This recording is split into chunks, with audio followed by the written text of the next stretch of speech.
धनु राशि वाले व्यक्ति खुद लिखते हैं अपना किस्मत और अपना भाग, न तो ईश्वर का साथ मिलते हैं न ही बनते हैं सहारा भगवान। प्रिय दर्शक, आशा करता हूँ अच्छे होंगे, स्वस्थ होंगे, खुश होंगे। लेकिन जो आप लोगों ने थंबनेल पे पढ़ा है, क्या वो सत्य है कि आप लोग अपना किस्मत और भाग खुद लिखते हैं? आप लोगों को भगवान का सहारा नहीं मिलता, ईश्वर साथ नहीं देते? और ये सत्य है तो कमेंट में लिखिएगा, क्योंकि आज की वीडियो बहुत ही महत्वपूर्ण होने वाली है। ये सत्य है कि धनु राशि वाले व्यक्ति के पास न तो बुद्धि की कमी होती है, न साहस की कमी होती है, न पराक्रम की कमी होती है। लेकिन इतना आसान नहीं होता है आप लोगों का जीवन। बचपन से लेकर के जवानी तक हर एक मोड़ पर कड़ी संघर्ष, मेहनत, रुकावटें, अपमान होना, ठोकर खानी पड़ती है, कभी अपनों से, कभी समाज से, तो कभी दुनिया से।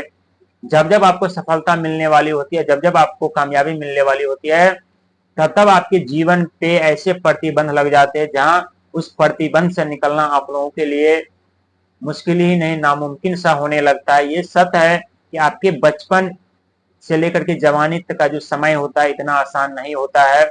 लेकिन उस दौरान जो आप लोग सीखते हैं, जो आप लोग समझते हैं, जो आप लोग ज्ञान अर्जित करते हैं, जो आप लोग बुद्धि सीखते हैं, वो ज्ञान बुद्धि न तो कोई कॉलेज सिखाते हैं, न कोई यूनिवर्सिटी सिखाते हैं। और वही बुद्धि, ज्ञान, समय और आपकी मेहनत आपका सहारा बनते हैं, आपके साथी बनते हैं, आपके सहयोगी बनते हैं। और फिर आपके जीवन में एक ऐसी समय दस्तक दे देते हैं जहां अचानक से आपके जीवन में परिवर्तन होते हैं, अचानक से सुख सुविधा साधन आप प्राप्त करते हैं, अचानक से आपको मान सम्मान, पद प्रतिष्ठा मिलती है। लेकिन वो कुछ ही सालों के लिए, कुछ ही देर के लिए होता है। और उसके बाद आपके जीवन में एक ऐसे समय फिर से दस्तक दे देते हैं जहां उस समय में जो पहले आपको सुख संपत्ति साधन मिले हैं, प्राप्त किए हैं, वो धीरे धीरे करके विनाश होने लगते हैं, समाप्त होने लगते हैं। और दूसरे अध्याय में आप ऐसे मोड़ पर जाकर के चले जाते हैं जहां आपकी उम्र लमसम 25 से 40 के बीच में हो जाती है। और वहां आप लोगों के लिए सोचना और समझना मुश्किल ही नहीं, नामुमकिन सा होने लगता है कि अब हमारे भाग का, हमारे भविष्य का, हमारे करियर का, हमारे परिवार का क्या होगा। क्योंकि आपके कंधों पे एक नई जिम्मेदारी सौंप दी जाती है, और उस जिम्मेदारी होती है आपके परिवार की, आपके अपनों के, आपके माता पिता के, अपने बच्चों के। क्योंकि 35 से 40 साल की उम्र के जो व्यक्ति होते हैं वो ऐसे स्टेज पर पहुंच जाते हैं जहां ऐसे महसूस होने लगता है कि अब हम अपने जीवन में आगे नहीं बढ़ सकते, अपने जीवन में सफलता नहीं पा सकते, हम अपने जीवन में कामयाबी नहीं पा सकते। और जितने भी सुख सुविधा साधन आप लोगों के पास होता है वो धीरे धीरे करके विनाश हो जाते हैं। लेकिन जिंदगी ऐसे ही नहीं रुकती है, इसके बाद जो क्या होता है ये भी हम आप लोगों को बताएंगे। लेकिन जैसे दूसरे अध्याय में आप लोगों के जीवन में सुख शांति समाप्त हो जाती है, इसके बाद आरंभ होता है तीसरा अध्याय। तीसरा अध्याय में आपको मेहनत करना पड़ता है, संघर्ष करना पड़ता है, जो है हर एक क्षेत्र में आपको अपमान सहना पड़ता है। जिस जगह, जिस क्षेत्र में आप कार्य करते हैं वहीं आपको असफलता हाथ लगती है, यानी जीवन फिर से दुख दर्द पीड़ा में पड़ जाते हैं। लेकिन ये तीसरा अध्याय जो होता है, तीसरा अध्याय आपके जीवन में वो सुख संपत्ति साधन लेकर के आते हैं जिस सुख संपत्ति साधन के लिए आप लोगों की आंखें तरस गई होती है। जो भाग उदय होते हैं आप लोगों को सुख संपत्ति साधन प्राप्त हुए थे, लेकिन दूसरे अध्याय में आपके वो सारे चीज, सम्मान, धन दौलत, सुख, धन, वैभव, हर एक चीज जला करके राख कर दिए थे। लेकिन जब तीसरा अध्याय आरंभ होता है तो कड़ी संघर्ष, मेहनत, प्रयास करने के बाद फिर से आपके जीवन में सुख संपत्ति साधन आने लगते हैं। प्रिय दर्शक, आपने गौर किया होगा कि शनि के 7.5 जब आप लोगों के ऊपर आरंभ हुआ था तो आपके भाग के दरवाजे खुले थे, किस्मत का साथ मिल रहा था, समय का साथ मिल रहा था, आपके सुख सुविधा साधन अपने चरम सीमा पर था।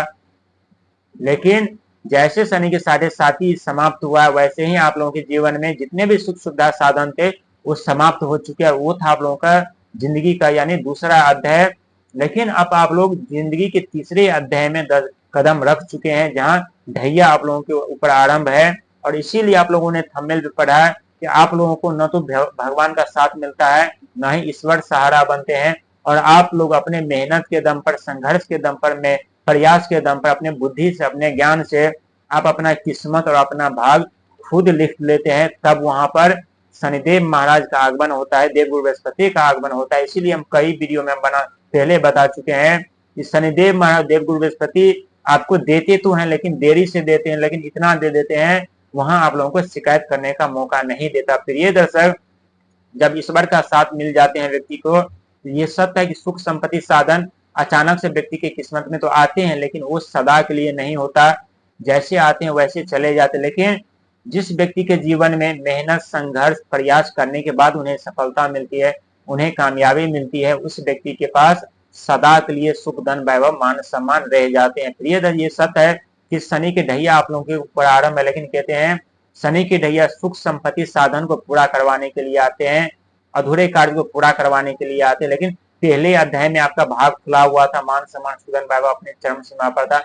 दूसरे अध्याय में सुख संपत्ति का विनाश, और तीसरा अध्याय में यानी ढैया जो कि सुख संपत्ति साधन फिर से आप प्राप्त करेंगे, और ये 100% सत्य साबित होगा शनि महाराज और देवगुरु बृहस्पति की कृपा से। प्रिय दर्शक, कहते हैं जब जीवन में दुखों का आगमन होता है तो जीवन बड़ी लगने लगती है, लेकिन जब सुखों का आगमन होता है तो जीवन छोटी लगने लगती है। लेकिन जैसे पहले चरण में आपका जीवन सुख संपत्ति साधन के साथ बड़ी हो रही थी, उसी तरह से फिर से आपके जीवन सुख संपत्ति साधन के साथ बड़ी होने वाली है। घबराने की जरूरत नहीं है, डरने की जरूरत नहीं है। समझ लीजिए आप अपनी किस्मत और अपना भाग आप अपने हाथों से लिख चुके हैं, अपने मेहनत के दम पर, अपने कर्म के दम पर, अपने धर्म के दम पर, अपने प्रयास के दम पर। ये सत्य है कि आपको हमेशा ठोकर खानी पड़ती है, लेकिन यही ठोकर आपको अंदर से साहसी, निडर और मजबूत बना देते हैं।